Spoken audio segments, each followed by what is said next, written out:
حمیر سلامیر کی پیشانی تشویش سے سمٹ گئی۔ وہ بغیر کسی نشان کے غائب کیسے ہو سکتی ہے؟ لالیزا، سلامیر نے جھنجھلا کر رخ موڑا۔ چلو دوبارہ تلاش کرتے ہیں، وہ چڑچڑی آواز میں بولی۔ وہ میرواز کے لیے ہمیشہ مصیبت ہی بنی رہی ہے۔ اگرچہ سو ڈویلا زیادہ بڑا نہیں تھا، مگر مہربانی کے اچانک غائب ہونے کے بعد 1 درجن قریب افراد نے شام ڈھلے تک باغ کے اندر اور باہر اس کی تلاش جاری رکھی۔ میرواز اضطراب میں مبتلا تھا۔ رات کے اندھیرے میں 2 عورتیں ایک سنسان پارک کی بینچ پر ساتھ بیٹھی تھیں۔ ارد گرد صرف جھینگر کی آوازیں گونج رہی تھیں۔ ان میں سے ایک عورت کبھی روتی، کبھی ہنستی۔ اس کے جذبات خوشی اور غم کے درمیان ڈول رہے تھے۔ مہربانی نے جھنجھلا کر کہا، بس کرو اب، کیا تم رونا بند نہیں کر سکتی؟ تم ہو کون؟ اور تم نے سوڈ ویلا میں داخل ہو کر مجھے یوں کیسے اغوا کر لیا؟ تم کہتی ہو کہ تم مجھے جانتی ہو، میری اصلیت جانتی ہو، کیا یہ سچ ہے؟ عورت نے سسکتے ہوئے جواب دیا، میں میں حد سے زیادہ جذباتی ہو گئی تھی۔ مجھے لگا تم مر چکی ہو۔ کچھ دن پہلے میں نے تمہاری ایک ویڈیو دیکھی جس میں تم اپنے خاندان کو تلاش کر رہی تھی۔ مہربانی کے سر میں مسلسل درد اٹھ رہا تھا۔ وہ 2 گھنٹے سے بے ہوش رہی تھی، اور ہوش میں آنے کے بعد بھی آدھے گھنٹے تک اس عورت کے رونے نے اسے چکرا دیا تھا۔ آخر اس نے گہرا سانس لیا اور کہا، چلو ایک کام کرو، تم مجھے گھر چھوڑ دو۔ جب تمہارا دماغ ٹھنڈا ہو جائے تب دوبارہ آ جانا۔ میرا شوہر بہت پریشان ہو جائے گا اگر تم نے مجھے ایسے قید رکھا۔ عورت نے ناک صاف کی۔ مہربانی کا ہاتھ مضبوطی سے تھام لیا۔ میلا، میں 3 سال سے تمہیں تلاش کر رہی تھی۔ آخرکار میں نے تمہیں پا لیا ہے۔ اب تم مجھے چھوڑ کر نہیں جا سکتی۔ مہربانی حیران ہو کر بولی، تم نے مجھے ابھی کیا کہا؟ عورت نے اس کے چہرے کی الجھن دیکھی تو پھر رو پڑی۔ تو تمہیں واقعی یاد نہیں؟ ہم کیا کریں؟ تم سب کچھ بھول چکی ہو، یہاں تک کہ مجھے بھی۔ مہربانی نے لاچاری سے سانس بھری۔ اس نے اس عورت کو غور سے دیکھا۔ عمر میں قریب قریب مگر لباس میں نفاست نمایاں تھی۔ تنگ کالے پیٹ اور پینٹ اور سیاہ ٹوپی میں ملبوس وہ عورت اپنی کمزوری چھپانے کی ناکام کوشش کر رہی تھی۔ مہربانیاں خاموش رہی اور تب تک انتظار کرتی رہی جب تک اس عورت کے آنسو تھم نہ گئے۔ آدھا گھنٹہ گزرنے کے بعد عورت نے خود کو سنبھالا۔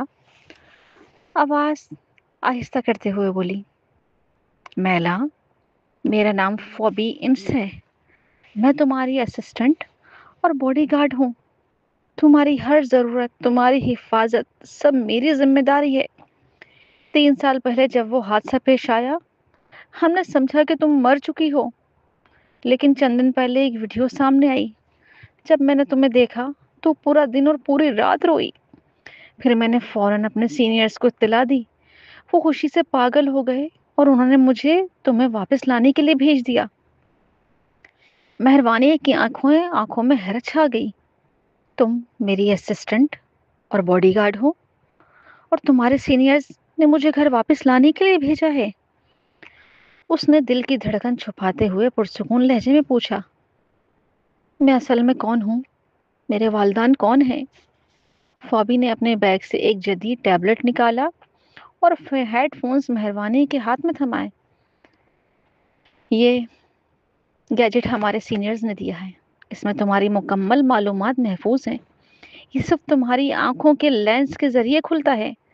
کسی اور کے لیے ناقابل رسائی ہے۔ کوئی اس کا ایکسس نہیں لے سکتا۔ تم چاہو تو ابھی آزماؤ۔ مہربانی نے ٹیبلٹ اپنے ہاتھ میں لیا۔ اس پر آئرس اسکین کا نشان ابھرا۔ اس نے نظریں کیمرے کے سامنے کی۔ ایک ہلکی سی آواز، بیپ۔ چند لمحوں میں ایک اسکرین کھل گئی۔ فور بھی ارد گرد محتاط نظروں سے نگرانی کر رہی تھی۔ جب مہربانی نے اسکرین پر دکھائی گئی معلومات پڑھی تو اس کی آنکھوں سے آنسو بہنے لگے۔ اس کے ہاتھ کانپ رہے تھے، پورا جسم لرز رہا تھا، اور وہ مکمل طور پر پتھرائی ہوئی تھی، صدمے میں گم ہو گئی۔ مہروانیہ کی ریڑھ کی ہڈی میں سردی دوڑ گئی، جس سے اس کی جسم میں لرزہ دوڑ گیا اور اس کی پیٹھ پر سرد پسینے کے قطرے جم گئے۔ ہیڈ فون میں ایک ایک آواز ٹک ٹک کر رہی تھی، مصنوعی ذہانت کی۔ اے آئی انٹیلیجنس پہلی بات خاموش کو توڑ دیا۔ لینس آئرس شناخت کامیاب، خوش آمدید ذاتی معلومات کے نظام میں۔ میلا، آج میں آپ کی کس طرح مدد کر سکتی ہوں؟ میلا، مہروانی نے غور کیا۔ اگرچہ میرواز نے یہ نام پہ کئی بار ذکر کیا تھا، مہروانی تصور بھی نہیں کر سکتی تھی کہ یہ نام اس کا ہی ہو۔ اس کے بعد حقیقت نے اسے حیرت میں ڈال دیا۔ اس کے حواس مغلوب ہو گئے، لرزتے ہوئے اس نے کہا، میں کون ہوں؟ اے آئی انٹیلیجنس نے جواب دیا، آپ میلا ون کلر ہیں، جسے مالوی کا برگزی کے نام سے بھی جانا جاتا ہے۔ یا پہلے سیلی برگزی کے طور پر 25 سال کی عمر میں آپ نروانیہ میں پیدا ہوئی۔ آپ کی والد بھی وہیں کے ہیں اور والدہ سینٹرل لینڈ کی تھیں۔ آپ نے 14 سال کی عمر میں سینٹرل لینڈ کی شہریت حاصل کی۔ آپ کی تعلیمی زندگی Central Land National Defence University سے 2 ڈاکٹریٹ کی ڈگریوں پر مشتمل ہے۔ آپ کو کیمسٹری میں تحقیقاتی سائنسدان کا موسس کا لقب حاصل ہے، ساتھ ہی فرسٹ کلاس ملٹری انجینئر کا مرتبہ بھی، جو سینٹرل لینڈ کا ایک اہم اثاثہ مانا جاتا ہے۔ ہیڈ فون اتارتے ہی مہروانی کا رنگ پیلا پڑ گیا، اس کی نظریں دور کہیں کھو گئیں، آنکھوں میں آنسو بھر آئے اور ہونٹ کانپنے لگے۔ اندرونی طوفان کا اظہار کرتے ہوئے اس کا دل زور زور سے دھڑک رہا تھا، لگتا تھا جیسے سینے سے باہر نکل جائے گا جب وہ اس حیران کن حقیقت سے نبرد آزما ہوئی۔ مہروانیاں اس نئے حقائق کو قبول کرنے کی کوشش کر رہی تھی۔ ایک لمحے پہلے تک خود کو ایک ایسا بے سہارا فرد سمجھتی تھی جسے اس کے خاندان نے چھوڑ دیا۔ اب کیا وہ واقعی میلا ہو سکتی ہے، وہ جس کی دنیا بھر میں تلاش تھی؟ مہروانیاں اٹھ کھڑی ہوئی، دھڑکتے دل کے ساتھ فوبی کی طرف بڑھی اور ٹیبلٹ پکڑا۔ کیا ہو رہا ہے؟ تم عجیب لگ رہی ہو، فوبی نے فکر مند ہو کر پوچھا۔ وہ سانس لینے کی کوشش کر رہی تھی، دل سخت اور روح ایک طرح کی مفلوجی کا شکار تھی۔ وہ دھن میں بولی، میں گھر جانا چاہتی ہوں، ہم پوری پرواز کریں؟ فوبی نے جوش میں کہا۔ مہروانی نے گھبرا کر سر ہلایا، میں وہاں پر سٹرگلٹیڈیا جانا چاہتی ہوں، اپنے شوہر کے گھر۔ آپ نے غلط شخص کو پہچان لیا ہے، میں وہ نہیں ہوں جس کے لیے آپ مجھے جانتے ہیں، میں وہ نہیں ہوں۔ فوبی نے فوری طور پر اس کا ہاتھ پکڑا۔ میلا، یہ سب خفیہ معلومات ہیں، اگر تمہیں اس تک رسائی حاصل ہے تو یقیناً تم وہی ہو جسے میں جانتی ہوں۔ اس میں کوئی غلطی نہیں ہے، میں تمہارے ساتھ 16 سال کی عمر سے کام کر رہی ہوں، اب 22 سال کی ہو گئی ہوں، 6 سال ہو گئے ہیں، میں غلط نہیں ہو سکتی، فوبی نے زور دیا۔ مہروانی ابھی بھی اس حقیقت کا بوجھ پوری طرح سمجھ نہیں پا رہی تھی۔ فوبی کو ہاتھ کے ہلکا سا دھکیلتے ہوئے بولی، پلیز مجھے تھوڑا وقت دو، مجھے گھر جانا ہے۔ فوبی نے مہروانی کا پیلا چہرہ اور پریشان کن تاثرات دیکھ کر بھویں چڑھا دیں۔ اس سے خدشہ تھا کہ مہروانی ابھی خبر کے بوجھ کے سامنا کرنے کے لیے تیار نہیں۔ بالکل، پہلے ہم تمہیں پہنچاتے ہیں۔ مہروانیہ کو منتظر گاڑی کی طرف لے جاتے ہوئے فوبی نے نرمی سے کہا، میلا، ملک تمہاری فوری واپسی کے لیے بےتاب ہے۔ جذبات کے طوفان میں مہروانیہ ایک لفظ بھی نہیں سمجھ پا رہی تھی، اس کے خیالات انتشار میں تھے۔ جب وہ سدویلا پہنچی تو اسے ایک ہجوم نے خوش آمدید کہا جو اس کی تلاش میں مصروف تھا۔ محترمہ واپس آ گئی ہیں۔ جیسے ہی مہروانی سدویلا میں قدم رکھتی ہے، سپاہی خوشی کے نعرے لگا گئے۔ اسی لمحے ایک شخصیت دوڑتی ہوئی آئی، مہروانی کے پاس آئی اور اسے ایک مضبوط گلے لگایا جیسے اپنی ذات کے ساتھ جوڑنا چاہتی ہو۔ مہروانی امیر کے گلے میں گھل گئی، اس کے جسم جو کبھی غیر یقینی کی وجہ سے تناؤ میں تھا، اس کے بازوؤں کی گرمی میں سر تسلیم میں خم کر گیا۔ میر کے سینے سے لگی ہوئی آنسو خاموشی سے بہنے لگے، کھوئے ہوئے سالوں کی ایک ایک کر کے یادیں واپس آ رہی تھیں، ہر ایک دل میں گہرا نشان چھوڑ گئیں۔ اس کی سسکیاں جاری تھیں، جسم کانپ رہا تھا، سرد پسینہ جمع ہو رہا تھا، تشویش بڑھ رہی تھی۔ میر نے اسے اور قریب سے تھام لیا، سانس تیز ہو گئی اور اس نے اپنا چہرہ اس کے بالوں میں چھپا لیا۔ اس کی آواز جذبات سے لرز رہی تھی، آنسو روکنے کی کوشش میں۔ گولو، اب میں تمہاری حفاظت سب سے اہم ہے۔ واپسی کے لیے شکریہ۔ سدھ والا میں چراغ روشن تھے۔ لیونگ روم میں کھڑی 10:30 بجے رات کا دکھا رہی تھی۔ مہروانیاں صوفے پر بیٹھ کر گرم دودھ پی رہی تھی۔ اس کے پاس میر اور سلامیر بہن بھائی بھی موجود تھے۔ کمبر اور لوکاس کنارے پر پہرا دے رہے تھے۔ سب کے چہرے پر تشویش کے آثار تھے۔ وہ سب اس کے پرسکون ہونے اور اچانک غائب ہونے کی کہانی سننے کا انتظار کر رہے تھے۔ اس نے آخری سپ لیا، سر اٹھایا اور سب کی طرف دیکھا۔ آخر اس کی نظریں میر پر پڑیں۔ اس کا چہرہ سنجیدہ تھا، نظریں نرم مگر ایک ہلکی سی شدت لیے ہوئے تھیں۔ اس نے مہربانی کے منہ کے کنارے کو صاف کرنے کے لیے ٹیشو اٹھایا۔ مہربانی نے ہلکا سا اس کے ہاتھ کو ٹال دیا اور ٹیشو خود لیا۔ میں نے لے لیا، اس نے کہا۔ اب تمہیں بہتر لگ رہا ہے؟ میر صبر کے ساتھ پوچھا۔ بتاؤ، تم اچانک غائب کیسے ہو گئیں؟ کہاں گئیں؟ کیا ہوا؟ وہ لمحے بھر کے لیے ہچکچا کر بالکنی کی طرف اشارہ کیا۔ پچھلے باغ میں ایک بہت بڑا برگد کا درخت ہے۔ میں درخت کے نیچے بیٹھ رہی تھی جب اچانک اوپر سے ایک رسی نیچے گر گئی۔ اس نے وضاحت کی۔ میں نے سر اٹھایا اور خیرت کو رسی سے لڑتے دیکھا۔ وہ عورت رسی سے اتر رہی تھی۔ کون سی عورت؟ میر نے پوچھا۔ مہربانی نے سر ہلایا۔ مجھے نہیں معلوم، میں بے ہوش ہو گئی تھی اور اس کا چہرہ نہیں دیکھ سکی۔ جب میں ہوش میں آئی تو خود کو شہر کے باہر ایک دور دراز کے گلا پارک میں پایا۔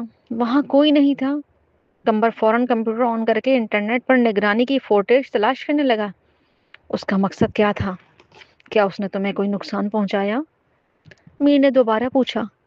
مہربانیاں شرمندہ سا سر ہلایا، نظریں جھکیں اور کہا، مجھے نہیں معلوم۔ جب میں ہوش میں آئی تو وہ چلی گئی تھی۔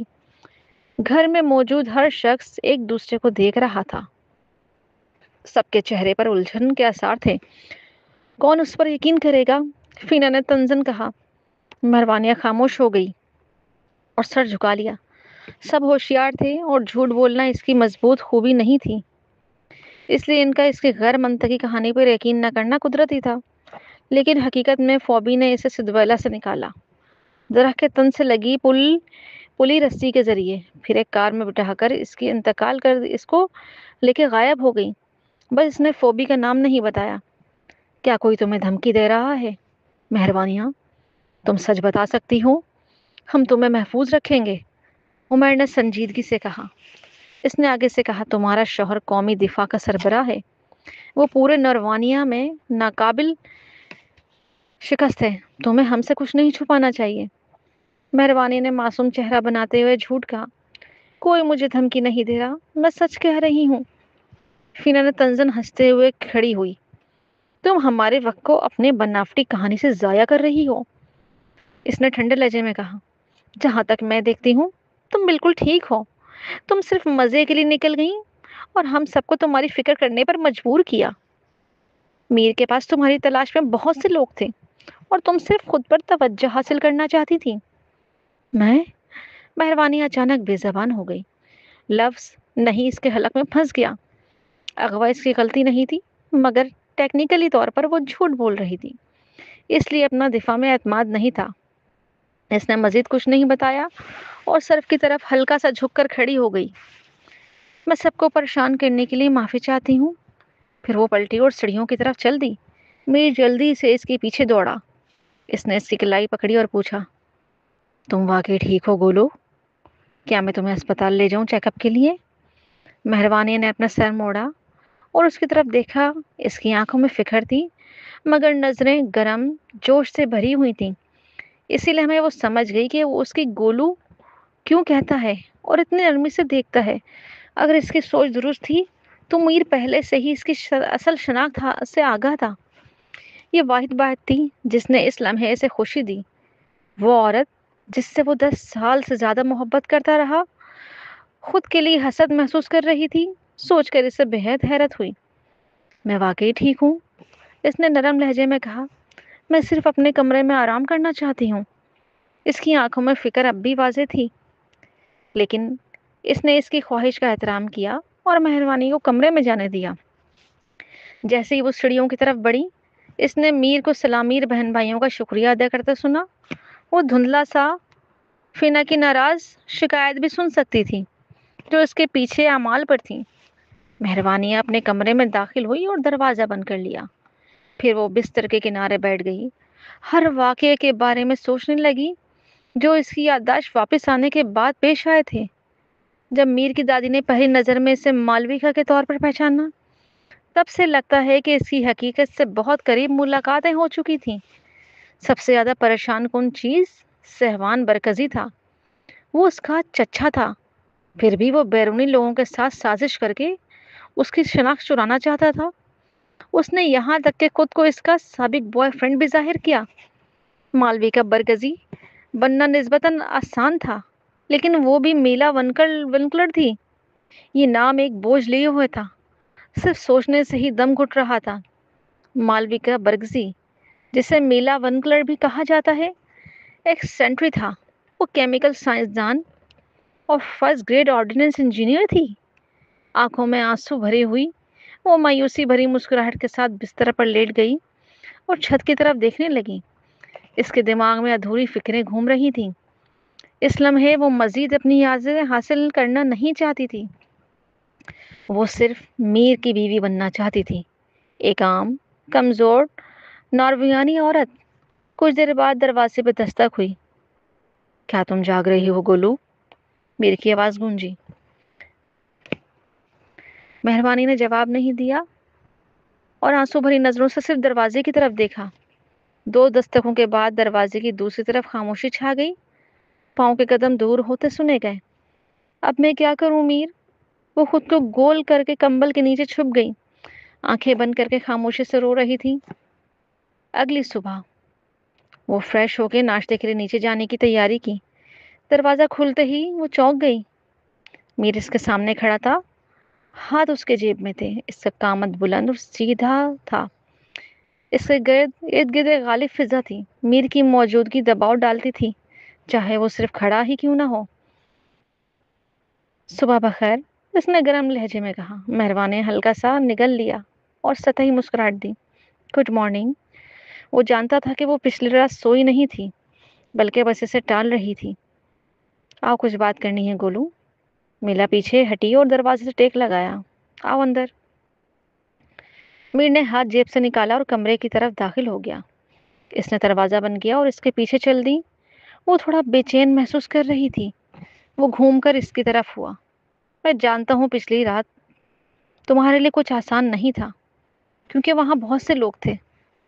اس نے کہا، اب جب کہ ہم دونوں ہیں، پلیز مجھے سچ بتاؤ۔ مہروانی نے سر جھکا لیا اور کچھ لمحے خاموش رہی۔ پوری رات سوچنے کے بعد اب وہ جانتی تھی کہ کیا کہنا ہے اور کیا نہیں۔ اس نے سر اٹھایا اور پراعتماد انداز میں اسے دیکھا۔ تم نے یہ سب مجھ سے کیوں چھپایا؟ اس نے پوچھا۔ میر نے الجھن میں اپنی بھویں چڑھائیں۔ جب میں چھوٹی تھی تو میں سیلی برکزی تھی۔ ہجرت کے بعد مجھے مالویکا برکزی کہا گیا۔ تم پہلے سے یہ سب جانتے تھے تو پھر تم نے مجھے کیوں نہیں بتایا؟ میر کا چہرہ سنجیدہ ہو گیا۔ وہ ایک لمحے کے لیے رکا، پھر لرزتے ہوئے ہاتھ سے اس کے بازو کی طرف بڑھا۔ معاف کرنا، میں چاہتا تھا تمہیں خطرہ دینے والوں کو ختم کر دوں، پھر تمہیں سب کچھ بتاتا۔ اس نے اپنی بات واضح کی۔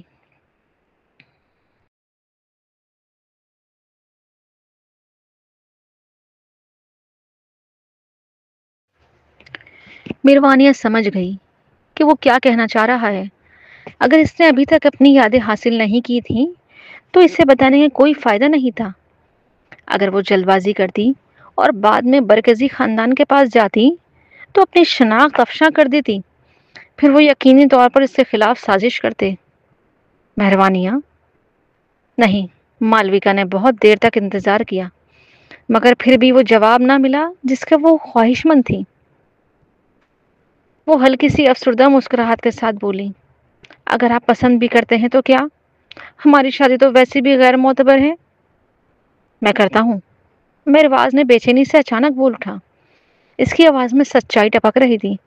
میں تمہیں بہت پسند کرتا ہوں میں تم سے بہت محبت کرتا ہوں۔ وہ چونک کر اس کی طرف دیکھنے لگی۔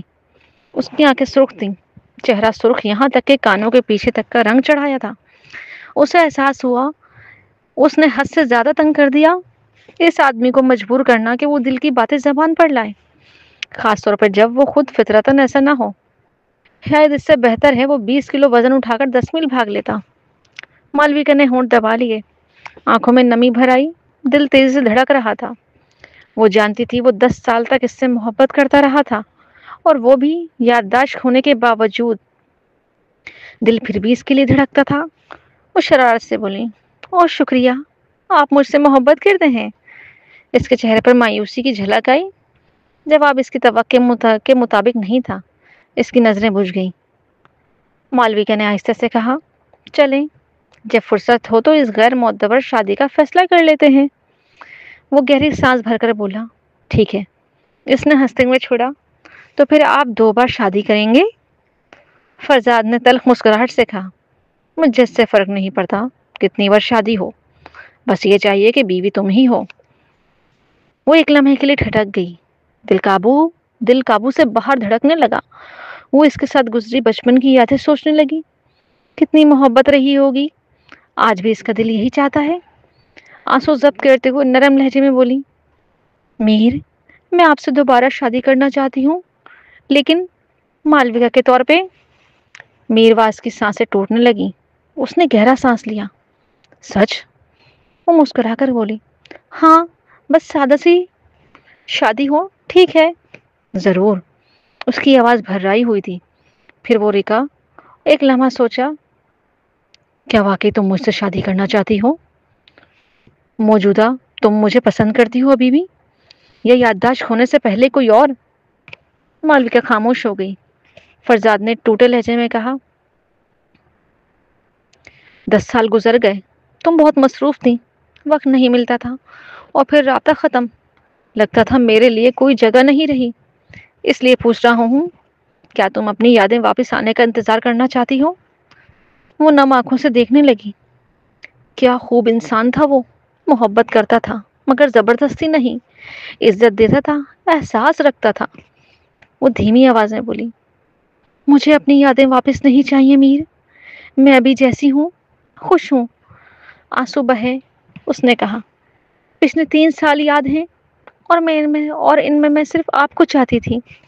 اس سے مزید کچھ نہیں پوچھا، صرف اس کے بجائے وہ آہستہ آہستہ اس کی طرف بڑھی اور اس کی گرم گہری آنکھوں میں دیکھتے ہوئے نرم آواز میں پوچھا، تو وہ لڑکی جس تم پہلے پسند کرتے تھے، میں ہی تھی؟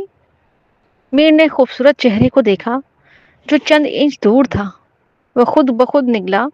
اس کی سانسیں تھوڑی تیز ہو گئیں اور نظریں گرم ہو گئیں۔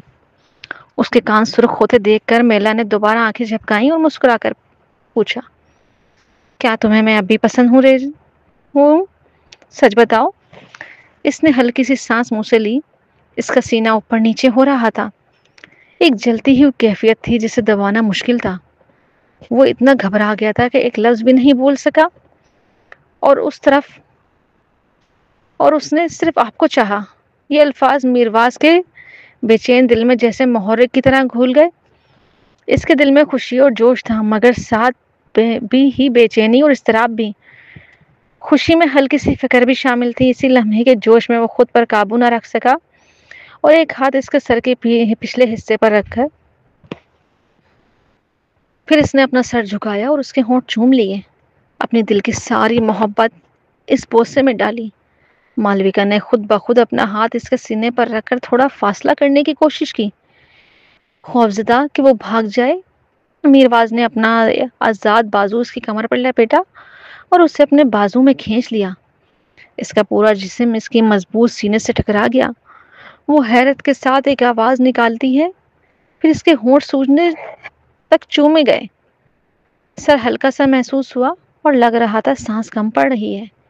اس کی سانس اس کے جلد پر گرم تھی، یہ پورے جسم کو ڈھیلا کر رہا تھا۔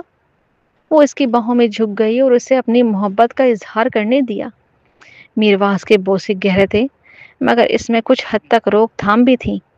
ہر بار جب وہ حد سے زیادہ جذبات میں ڈوبنے لگتا، وہ اپنی خواہش پر قابو پاتا اور اسے آزاد کر دیتا۔ پھر بغیر کسی ہچکچاہٹ کے مڑ کر کہیں اور جا کر خود کو پرسکون کرتا۔ گھر واپس جاتے ہوئے مالویکا طویل سوچ میں غرق رہی۔ آخر کار وہ اب بھی اپنے دادا دادی سے ملنا چاہتی تھی۔ وہ اپنے خیالات میرواز سے شیئر کرنے لگی۔ میرواز نے اس کے فیصلے کا احترام کیا، مگر وہ نہیں چاہتا تھا کہ وہ برکزی مینز میں سہوان سے ٹکرا جائے۔ اس لیے اس نے لوکاس کو برکزی کے پاس بھیجا تاکہ وہ انہیں وہاں سے گھر تک لے آئیں۔ سدویلا میں واپس آ کر ہلکی پھلکی چائے تیار کی، پھر وہ لاؤنج میں بے چینی کے ساتھ بیٹھی اور انتظار کرنے لگی۔ وہ خوش نہیں تھی مگر انتہائی نروس تھی۔ یادداشت کے بغیر وہ اپنے دادا دادی کے لیے اپنی محبت کو واضح طور پر یاد نہیں کر سکتی تھی۔ وہ ان کے لیے اکیلے بچی تھی اور انہیں کھونا نہیں چاہتی تھی۔ پلیز اس طرف، mister Barakzai senior, madam برگزی، Lucas کی آواز دروازے سے گونجی۔ مالویکا سیدھی بیٹھ گئی اور دروازے کی طرف نروس نظروں سے دیکھنے لگی۔ میرواز اس کے ساتھ بیٹھا اس کا ہاتھ نرمی سے پکڑ کر تسلی دے رہا تھا۔ پریشان نہ ہو، مالویکا نے ہونٹ دبایا اور مایوسی سے کے ساتھ کہا۔ اب وہ مجھے نہیں پہچانتے۔ دادی پہلے مجھے ڈھونڈنے آئی تھیں مگر غلط نواسی کے لیے۔ اس نے مجھ سے اتنا برا سلوک کیا، مجھے بہت برا لگا۔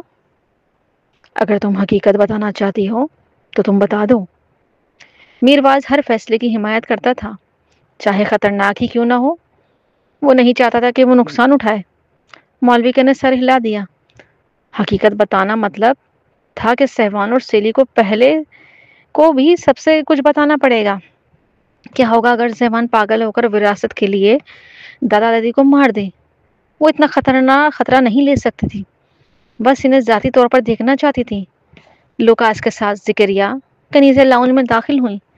مالویکا نے اٹھ کر ادب کے ساتھ بولی، good afternoon mister Barakzai, senior madam Barakzai. Kaneeza نے جلدی سے اس پر نظر ڈالی اور ناک بھویں چڑھائیں۔ اس کا رویہ ٹھنڈا اور نظریں غصے سے بھری ہوئی تھیں۔ ذکریہ نے مالویکا کو دیکھتے ہی جم گیا، آنکھیں حیرت سے کھلی رہ گئیں۔ اس کی آواز سن کر وہ اور بھی الجھن میں پڑ گیا۔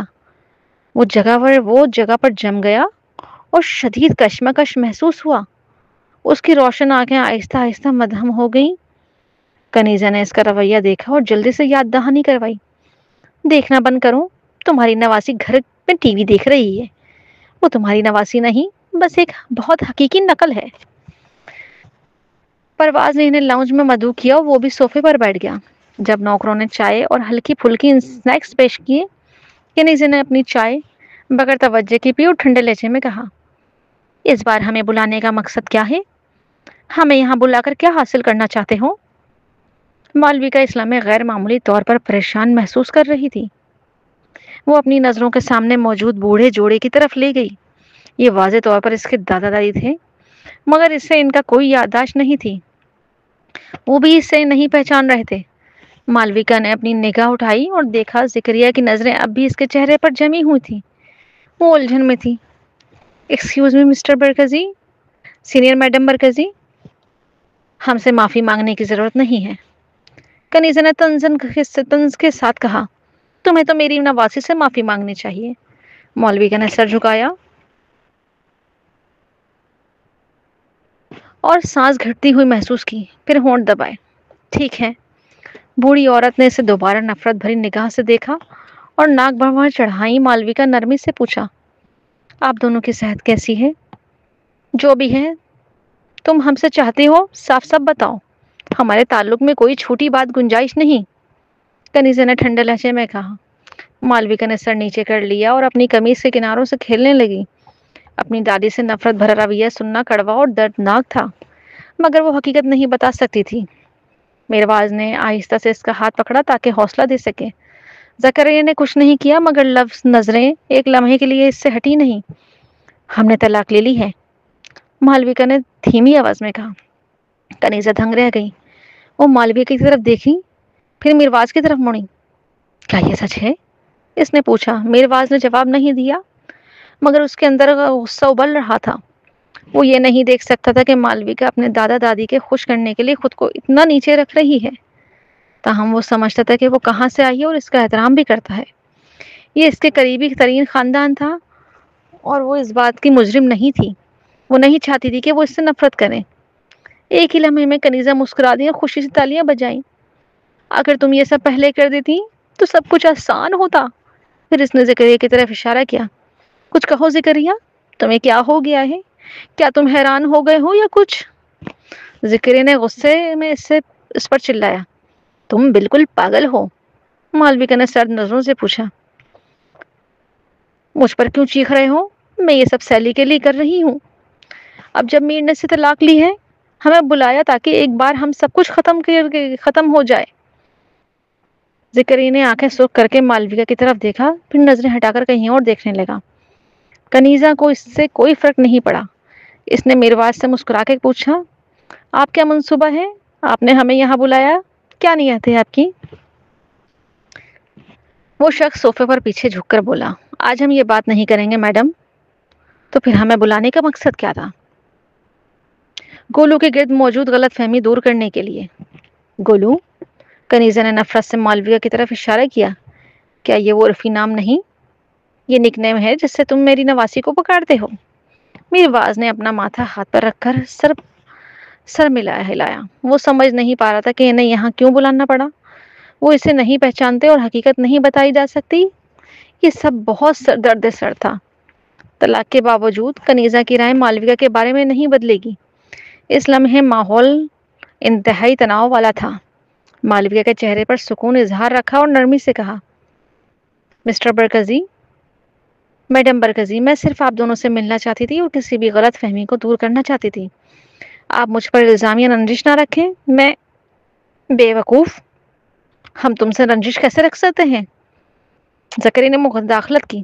اس کی آنکھوں میں آنسو بھر آئے اور آواز نرم اور محبت بھری تھی۔ اپنا خیال رکھنا، ٹھیک ہے؟ میرواز جم گیا اور حیران نظروں سے اس کی طرف دیکھنے لگا۔ میرواز نے زکریا کی آنکھوں میں موجود جذبات دیکھے اور سب کچھ سمجھ گیا۔ کیا سمجھدار زکریا نے پہلی نظر میں ہی کچھ مشکوک محسوس کر لیا تھا؟ زکریا فوراً سنجیدہ چہرے کے ساتھ میرواز کی طرف دیکھا اور کہا، اس کا خیال کرنا۔ میرواز نے سنجیدگی سے سر ہلایا۔ تمہیں کیا مسئلہ ہے؟ وہ تو سیلی سے شادی کرنے والا ہے۔ تم کس کی دیکھ بھال کے لیے اسے کہہ رہے ہو؟ کنیزہ بہت ناخوش تھی۔ ذکر نے اسے بالکل نظر انداز کر دیا۔ پھر وہ کھڑا ہو کر بولا، ہم اب مزید پریشان نہیں کریں گے اور ابھی واپس چلتے ہیں۔ آئندہ پھر ملاقات کریں گے۔ کنیزہ الجھن میں تھی۔ میرواز اور مالویکا نے انہیں رخصت کرنے کے لیے اٹھے۔ کار میں سوار ہونے سے پہلے زکریا ایک بار پھر مالویکا کی طرف دیکھنے سے خود کو روک نہ سکے۔ دونوں ایک دوسرے کو جذباتی نظروں سے دیکھا، جس میں ہلکی سی رضامندی اور سمجھوتا شامل تھا۔ جب کار دور گئی، میرواز نے مالویہ کا ہاتھ پکڑا اور ہلکی سانس کے ساتھ بولا، تمہیں ان سے ملنا نہیں چاہیے تھا۔ مالویکا بھی اپنے فیصلے پر افسوس کر رہی تھی۔ اس نے اداس سر ہلایا اور کہا، میں نے نہیں سوچا تھا کہ دادا مجھے پہچان لیں گے۔ مسٹر حافظ سینئر عقلمند اور باخبر ہیں۔ زیادہ تر وقت وہ اپنی آنکھوں اور جبلت پر بھروسہ رکھتے ہیں۔ میرواز نے تلخی مسکراہٹ کے ساتھ کہا، لیکن وہ سمجھ گئے ہیں کہ یہ معاملہ خفیہ رکھنا ضروری ہے۔ ہم اس بات کا خطرہ نہیں لے سکتے کہ دادا دادی کو کچھ معلوم ہو جائے۔ ان کی شخصیت کے پیش نظر یہ بات چھپانا ناممکن ہے۔ مالویکا نے سر ہلایا۔ شاید وہ کچھ سادہ ہیں، مگر وہ اپنی نواسی کے لیے بہت محبت رکھتے ہیں۔ میں انہیں کسی بھی طرح قصوروار نہیں ٹھہراتی۔ میرواز نے مالویکا کو آہستہ سے اپنی باہوں میں کھینچا اور اسے گلے لگا لیا۔ اس نے اس کے بالوں میں انگلیاں پھیرتے ہوئے محسوس کیا کہ وہ کتنی پریشان ہے۔ مالویکا نے اس کے سینے سے چمٹ کر آنکھیں بند کریں۔ اس کے دل میں موجود ہلکا سا درد آہستہ آہستہ کم ہو گیا۔ برکزی مینار میں سیلی صوفے پر بیٹھی تھی، خوشی سے ٹی وی دیکھتے ہوئے بیف چرکی چبا رہی تھی۔ ایک امیر خاندان کی بیٹی ہونے کی آسان زندگی اس کے لیے خوشگوار تھی۔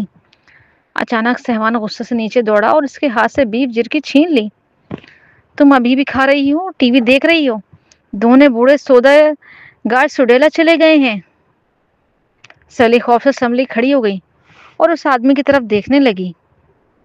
کچھ دیر بعد اس نے زبردستی مسکراہٹ بنائی اور خود پوچھا، کوئی بات نہیں، دادی نے پہلے بھی اس سے دیکھا تھا اور مجھے پہچانا ہی نہیں۔ سہوان غضب میں کانپ رہا تھا، غصے سے وہ ان کے چہرے کو دیکھتے ہوئے ادھر ادھر قدم بڑھنے لگا۔ زکریا حافظ کو کم نہ سمجھو، وہ نوروانیہ کا سب سے امیر آدمی بنا۔ تم سوچتے ہو اسے آسانی سے دھوکہ دیا جا سکتا ہے؟